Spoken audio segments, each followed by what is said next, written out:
আসসালামু আলাইকুম রাহমাতুল্লাহ। কেমন আছেন সবাই? হঠাৎ করে আপনার মাথায় একটা আইডিয়া আসলো, মানে কথোপকথনের কারণে একটা আইডিয়া আসলো কি, একটা বিষয় জানলাম খুব গভীরভাবে। যে চিন্তা করেন, কখনো কি একটু ভেবে দেখছেন আমাদের এখনকার যে পরিস্থিতি, এই এই এই সময়টা কিন্তু খুব কম বিদ্যুৎ গেছে, বা বিদ্যুতের আপনার সংকটটা কিন্তু খুব কম। আর আমার প্রশ্ন হচ্ছে, কেনই বা বিদ্যুৎ যাবে, কি কারণে যাবে? কারণ আমি টাকা দিয়ে বিদ্যুৎ কিনি, বিদ্যুৎটার টাকা দেওয়ার পর আমি বিদ্যুৎ পাই, ওই টাকা দিয়ে আবার কয়লা কিনা হয়, তখন ওই টাকা দিয়ে আপনার কয়লার ভ্যাকেন্সি পূরণ করা হয়। কিন্তু আমার এখানে প্রশ্ন হচ্ছে, বিদ্যুৎ সংকট কেন হবে? এখন কি একটা জিনিস লক্ষ্য করছেন, এখন কিন্তু বিদ্যুৎ সংকট নাই। তো সেই ক্ষেত্রে কি হইতো জানেন, এটা একটা আমার অনুমান, যে আমার মনে হয় সেই ক্ষেত্রে হয়তো আপনার কৃত্রিম সংকট। এই বিদ্যুৎ কৃত্রিম সংকটটা কেন হইতো জানেন? কারণ একটা জিনিস চিন্তা করে দেখেন, বাংলাদেশের মধ্যে কিন্তু আপনার এখনো কিন্তু ব্যাটারি চালিত আপনার এই আইপিএস কিংবা আপনার সৌর বিদ্যুৎ, এইসব কিন্তু বিশাল বড় একটা ব্যবসায়িক সাইট আছে।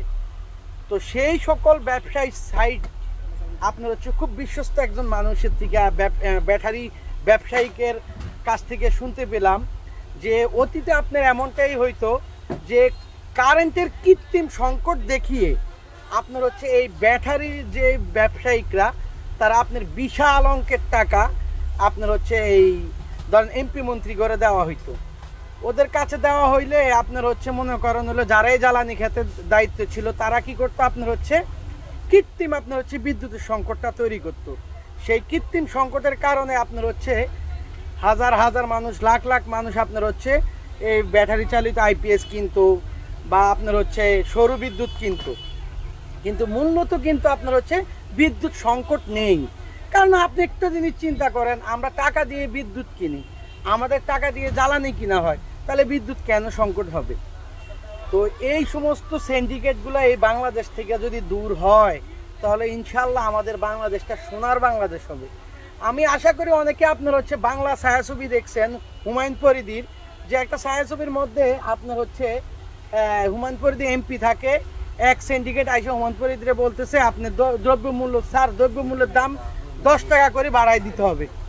হুমায়ুন ফরিদি করছেন কি, ওই দ্রব্যমূল্যের দাম আপনার ঘুষ নিয়ে 20 টাকা করে বাড়াই দিছে। তখন আপনার ওই সিন্ডিকেটে জিজ্ঞেস করলো, স্যার আমি তো বলছি 10 টাকা বাড়ানোর জন্য, আপনি কেন 20 টাকা বাড়াই দিলেন?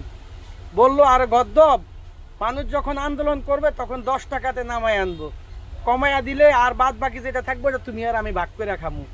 এই হচ্ছে আমাদের বাংলাদেশের পরিস্থিতি। তো দোয়া করি আল্লাহ সুবহানাহু ওয়া তাআলা এই সকল যত সিন্ডিকেট আছে এদেরকে আল্লাহ সুবহানাহু ওয়া তাআলা হেদায়েত দিক, আর সিন্ডিকেট মুক্ত বাংলাদেশ হোক, আর সাধারণ জনগণের ভালো হোক। ধন্যবাদ সবাইকে। আসসালামু আলাইকুম।